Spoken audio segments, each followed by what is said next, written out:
All right, welcome St. Michael families. This is now the video for the third session for the month of February called the Precepts of the Church. So what is a precept?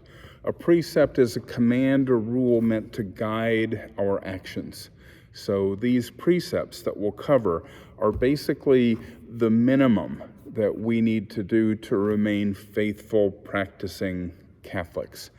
It's important that we describe these things to our kids as gifts for us and not tasks that we have to do. So we should approach these things that are the precepts of the church with great joy that we have the opportunity to do these things, because as we all know, there are parts in the world that are very hostile to Jesus and the Christian message, and they can't go to Mass, for instance, when they want to do this.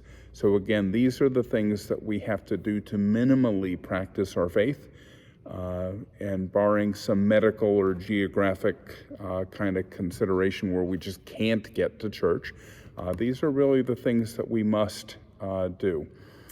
So for parents, please let your kids know that while it's good that our kids obey and respect us, it's even better when they obey and respect us out of a sense of love.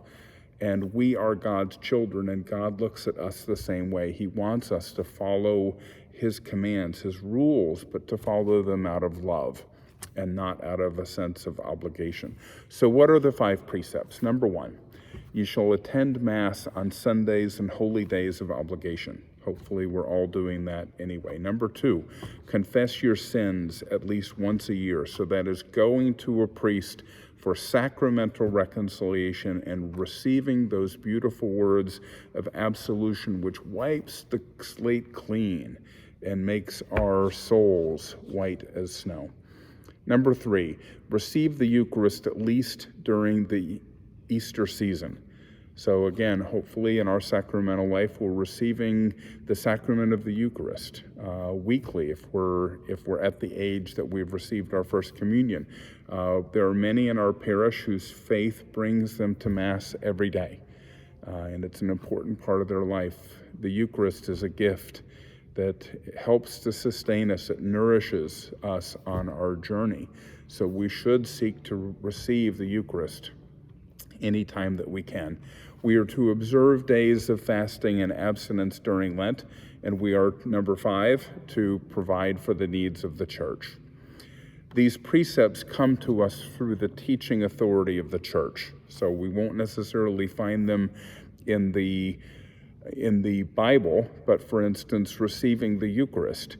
Jesus says, "Take this, all of you, and eat of it. This is my body. Do this in remembrance of me." So while it doesn't say in the Bible, you shall attend Mass on Sundays and holy days of obligation, and it doesn't say receive the Eucharist once during the Easter season, it does clearly say that we are to receive his body and his blood regularly in the living out of our faith. So these, again, come to us through the teaching authority of the church. They come through the Pope to the bishops united with him. And we need to do this to grow in love of God and love of each other. We have to do this to live out our moral life, to live out a life consistent with our conscience.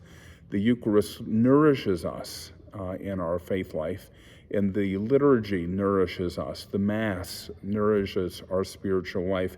And notice these 5 precepts are positive laws. They tell us what we should do. So they're not like thou shalt not. They're telling us these are good things for us to do. So for some of our older saints and parents, I can tell you, being the parent of 4 kids in their 20s, that it is important for us to learn to love God. And it's important for us to follow him out of love for him and not out of some grudge or out of some sense of duty. It's much easier to follow the moral life if we love the moral life and we live a life that is seeking to be as close to the way Christ would want us to live as we can.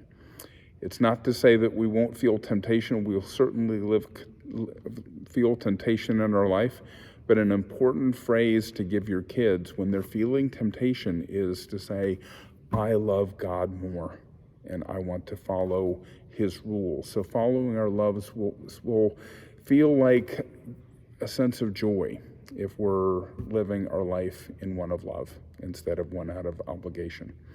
So that's it for this week. This is the last video for the month of February. You'll see the fourth segment for February is a set of Lenten activities.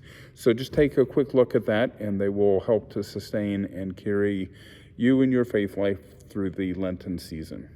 Blessings and protection to all of you as you continue to study and learn about God and his love for us. Blessings again. Good night.